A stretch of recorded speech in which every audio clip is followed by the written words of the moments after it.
Welcome to the Apostle Walk, and we're going to talk about love today. Today is a love day. But first, we're going to do a little worship. Thank you, Jesus.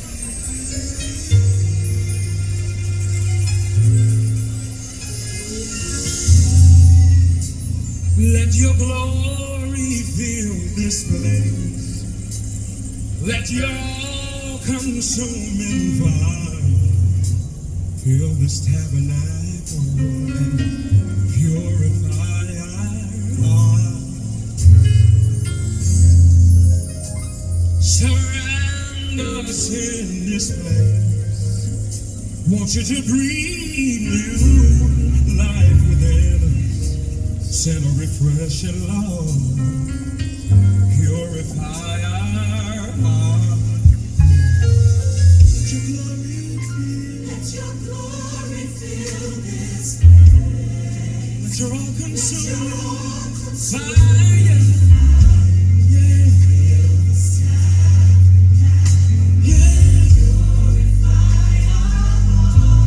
Surround us in this place. Surround us in this place. Breathe new life. Oh, within us, Jesus. Oh, yes. Come on, let's ask for the rain tonight. Let's ask for the rain. Say rain on us. Somebody needs him to breathe. Shower down, shower down, send your spirit, Lord.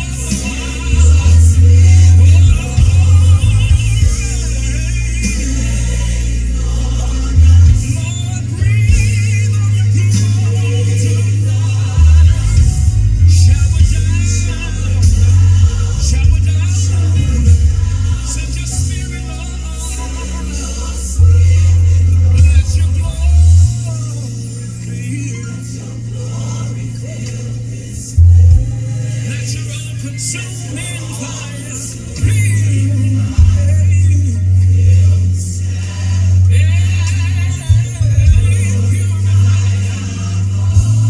surround us in this place. Breathe new life within us. Yeah. Come on, let's ask for the rain all over the house tonight. Yeah.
dominion, power, it belongs to you, Jesus.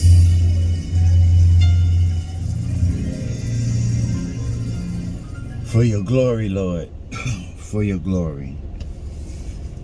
We're going to 1 Corinthians, the 13th chapter, and we're starting off at the first verse, and we're reading it out of the Message Bible. If I speak with humans with elegance and angelic excess, but don't love, I am nothing but the crackling of a rusty gate. If I speak God's word with power and reveal all his mysteries and making everything plain as day, and if I have faith that says to a mountain, jump, and it jumps, but I don't love, I am nothing.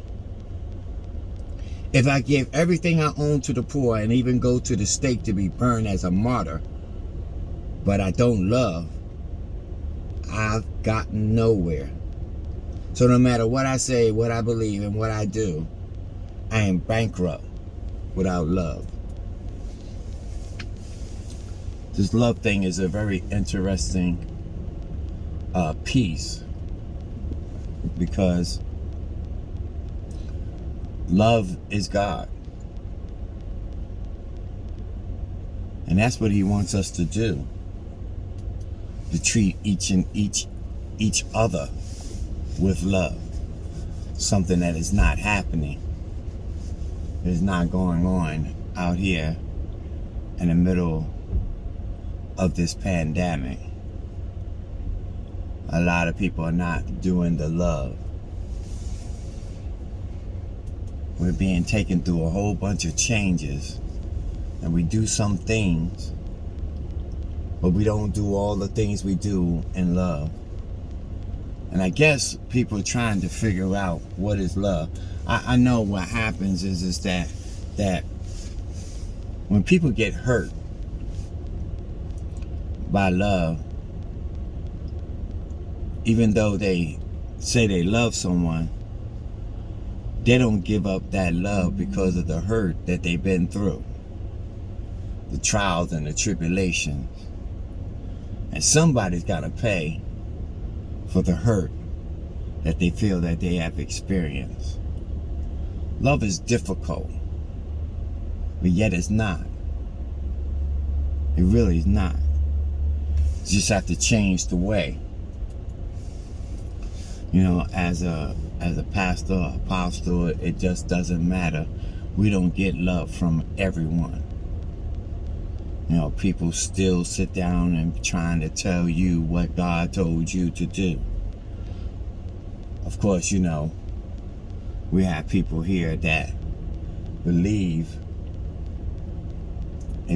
that love is an action word, but you have to qualify. In order to have that love, you have to qualify. You just can't have love without qualifying. And as I reiterate, everybody says that they love someone, but haven't figured out what is the love. People that have been saved, fire baptized, you have to watch, because they believe that they love someone even though they don't know how to love them. And the mystery is how can you say you love your brother that you know, and love God that you don't know? It's real interesting, you know, because people don't want to give their all. They want to give some, and the some that they do give, it's protected. is very much protected.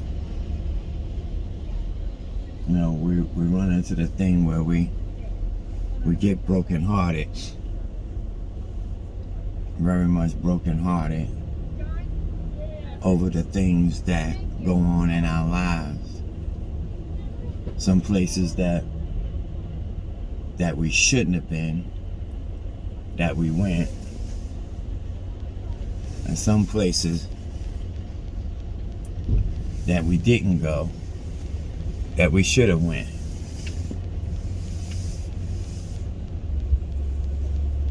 It's very phenomenal.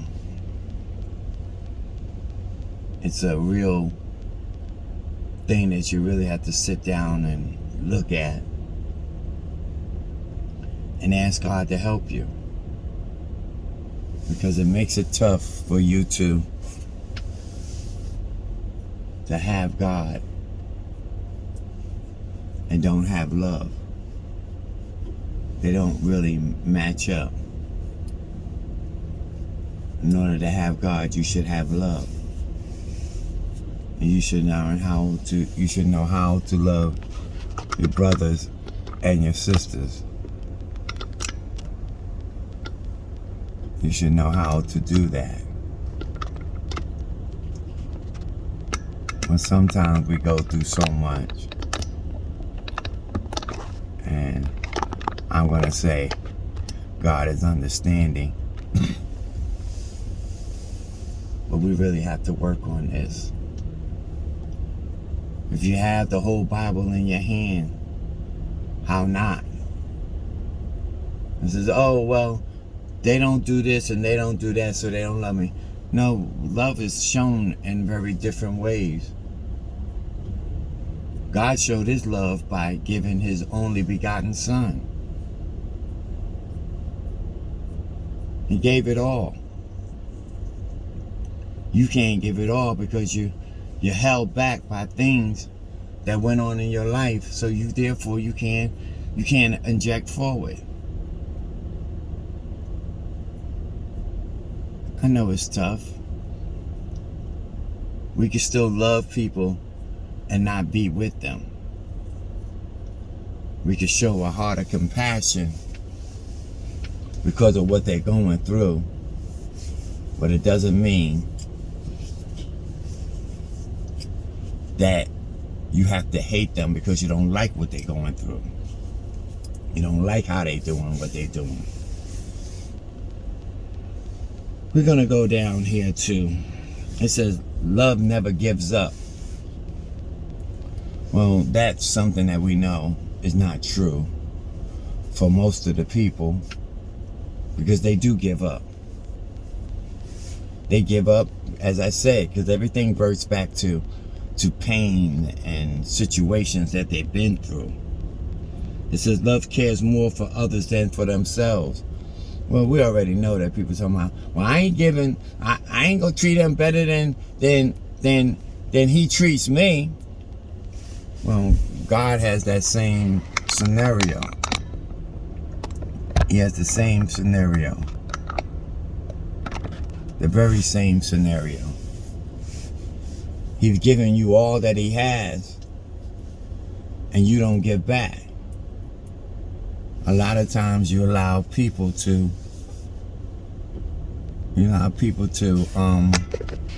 do things that don't match what's going on with you.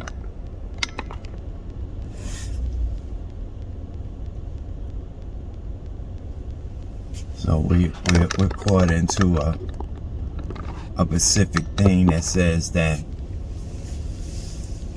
we're only going to give a little bit. Well, that's sort of like offering. You give just a little bit, you're going to get back just a little bit. Or else you're going to ruin it for someone else. It says love doesn't want what it doesn't have. Well, we already know. Love wants things that it doesn't have.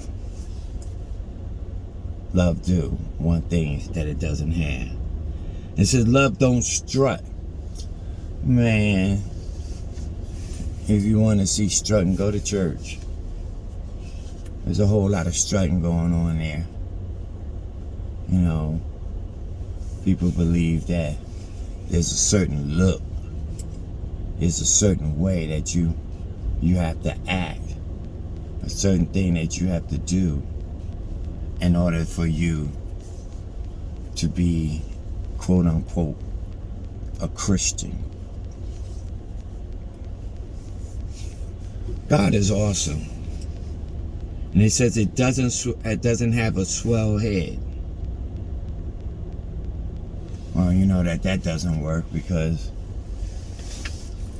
there's a lot of people that got swell heads.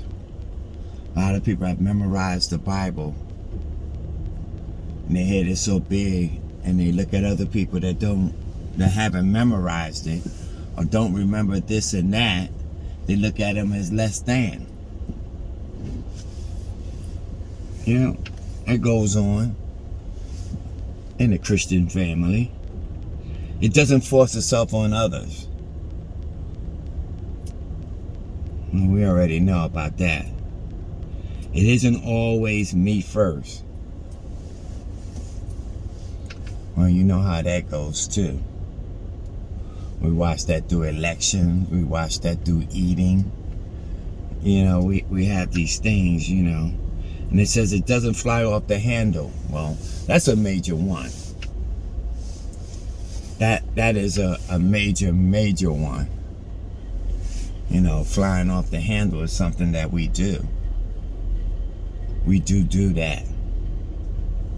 And it doesn't matter who you are, we will fly off the handle. It doesn't keep score of sins of others. Now you know that's a major one. People always throwing stuff in your face. Always who you were. I remember. People always doing that. Always. And it says it doesn't reveal when others growl. You know, when people going through something down there, we just seem like we have a good time. We just can't wait to share the news, someone's bad news, to other people. We just can't, we can't wait. And it doesn't take pleasure in flowering of the truth, you know, trying to, when we tell the story, we add a little bit of this and that, and it puts up with anything. It trusts God always. Now that's not always, because we're so in tune that we believe in God, that we believe that we know what is and what isn't. And I understand that the Bible has a lot of rules that are in the Bible, so that you could say you're not trusting God. But a lot of churches don't really trust God. They trust people. They trust your tithes and your offering and your commitment. But we're supposed to trust God. Always looks for the best. Well, I guess if we're trying to get something from someone, we're good with the complimenting people about, you know, how they look, and their look is the best. You know, and it says it never looks back. There's a lot of folks that drive backwards. That's all they do. They run over their past, not their present. They run over their past. I had this. I did that. I want this. That. They just keep looking back, when they should be but keep going into the end. Now they ain't trying to, well, they might go to the end, but they won't get to the end soon, because they're too busy looking back. And we all know you can't drive anything forward by looking back. It says love never dies, and inspired speech will be over someday. Praying in tongues will end. Understanding will reach its limit. Since we know only a portion of the truth, and what we say about God is incomplete. Excuse me. I have to read that again, because that almost choked me up. Since we know only a portion of the truth, And we know some folks that tell you they know all of the truth, and not only the truth, but they know the mystery as well. And what we say about God is incomplete. Ain't nobody gonna buy that. Because when you go about the things that you should be, what love is, down here you'll find out that